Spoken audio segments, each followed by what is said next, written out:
Hello, Bruce. It can't be. You were this close. So I recently, like 5 minutes ago, just got done watching Batman: The Doom That Came to Gotham, the latest direct-to-DVD 2D animated DC film. And if you've seen my other reviews, you know I'm not a big fan of these 2D direct-to-video movies because, they suck. And this one is not part of the so-called Tomorrowverse, which was a reboot of the DC animated movie universe. The one that consists of that Legion of Superheroes movie that came out last month that was awful. I think Green Lantern Beware My Powers in that Superman Man Tomorrow. There's like 6 movies, and I think just like Warworld's part of that when that comes out at some point. It hasn't been announced yet, but this one was actually... this one seemed interesting. I've never read the comic book series or the little graphic novel this one's based on, obviously. So I kind of had... This one seemed interesting. I didn't know what it was about. I saw the trailers, but I still didn't know what the hell this was about. So I went into it with an open mind, and what a bait and switch. Because for the first 30 minutes of this movie, I'm like, okay, this isn't that bad. It's a little dull, but it's not that bad so far. And honestly, the movie itself isn't even that bad. The problem is, like, the last 30 to 40 minutes of this movie was such a shift. And it got super stupid in the last third of this movie. This movie's not very long. It's maybe an hour 26 with credits, I think. So around an hour, so it's not even an hour and a half long movie. And again, for the first 20 or 30 minutes, it wasn't that bad. It was kind of interesting. Although one thing I do have to say, I'm sick of seeing Ra's al Ghul in these. He's like, I don't know why they keep using him, but I'm getting a little sick of him being the main villain. But whatever. So him and Talia are the main villains of this, and it's fine what they're doing. They're like resurrecting these kind of Lovecraftian monsters, essentially. And I was okay with this movie for a while. About halfway through is when things started to change, and I didn't like it. I know this is based on a graphic novel, so it's probably... These animated films are usually very true to the source material, just cutting things down, except for the Killing Joke, which added a bunch of bullshit. So I'm assuming this is very faithful. I've done a little bit of research, as much as I could find on the graphic novel. I couldn't find much about it, though. Apparently Tim Drake's in the comic book, but he's not here. But that's like the only difference I could find, because I couldn't really find like a synopsis of the comic or anything. At least anything that was different. So I'm assuming this is really true to the source material. Well, I do not like how they reinvented some of these characters.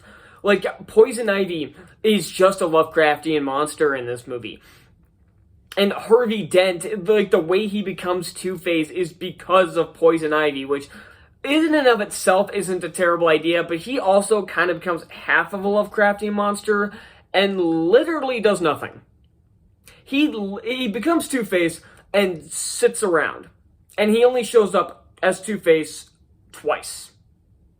Technically 3 times, but he showed up twice in the same scene. So, technically only twice, and he doesn't do anything. Ra's al Ghul is a boring villain. He always has been. He's always had the same kind of motivation. It's never interesting. Talia's the same way. I've never found her to be a very interesting... I prefer Talia more when she's working with Batman, not against Batman, and that's what she is in this, because this is also kind of a Batman origin movie, which I did not expect going in. I was expecting him to already be Batman, but that was apparently not the case. And I've seen these Batman stories take place in other time periods. Like, Gotham by Gaslight took place in the 1800s, where he is hunting down Jack the Ripper. And so this one takes place in the 1920s, which is fine for the time setting. But again, it's what they do with these characters. I'm going into spoilers here, so if you haven't read the comic or seen the movie, you probably haven't seen the movie yet, it's not officially out. So, if you haven't read the comic, there's going to be spoilers here. But they make it so that Oliver Queen's father, Henry Queen... Was it Henry Queen in the comics? Because when I think Henry for a parent of a superhero, I think Henry Allen, but it probably was. That's not really the point, though. He killed Bruce's parents. He killed Thomas and Martha Wayne, and apparently Thomas, Henry, and Oswald Cobblepot were part of this ritual that helped them build the foundation of Gotham. Like, they literally founded Gotham back in the 1500s, which also gave them eternal life. It's dumb. All of this is dumb. It didn't need to be here. And apparently Thomas Wayne was incredibly corrupt with all this stuff, which it resulted in Henry killing them. And at first I thought they were trying to set up that it was the Joker who killed him because he laughs like the Joker, but that's not the case, which doesn't make a whole lot of sense. And obviously Oliver Queen's in this. He doesn't do a ton. He fights Poison Ivy at the end and does kill her, and also kills himself in the process with a grenade. And, again, it's just the reinvention of these characters. I just don't like how they did it. I can put all the blame on the comic here. I really can. But I just don't like how they did it. And, again, the entire third act of this movie, there's nothing else I can say. Like, I could break it down, but it's just a bunch of stupid... It's just stupid. Like, Batman and Lovecraftian monsters don't gel. This would have worked better as a different hero. Like, why is this a Batman story? And again, technically, I don't think it's done that bad. But once we started fighting Lovecraftian monsters in a Batman movie, I started to mentally check out. Like, I think it was supposed to be Killer Croc was the one he fought, the one that got hit by a train.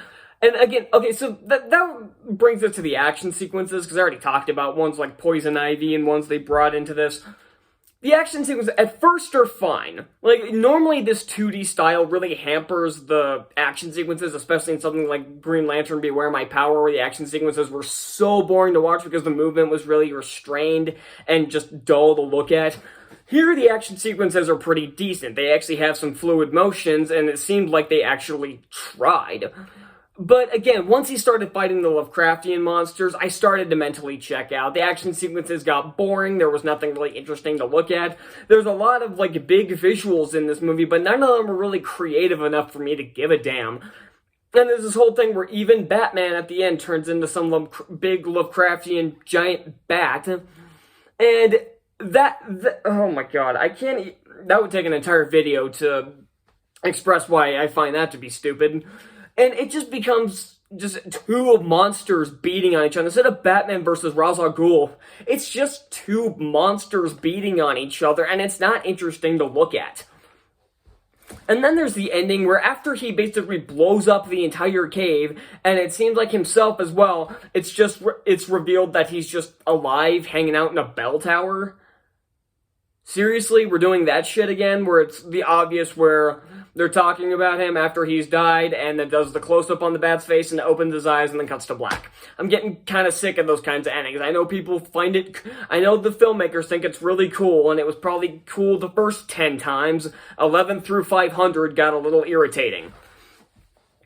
And so yeah, the animation looks fine. I like, at least it's interesting to look at for the most part. At least it's not like Green Lantern Beware My Power, where every color is muted. It at least looks nice. But again, this story is just dumb. Like, the idea of Ra's al Ghul, like, causing basically Armageddon upon Gotham would be an interesting idea, but that's not really what they do.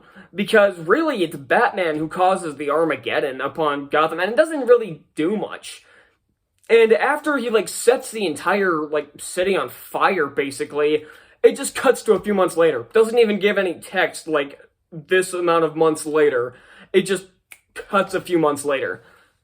And we don't see them really rebuilding anything. We see it briefly, but that's about it. We see it for, like, one shot, but that's about it.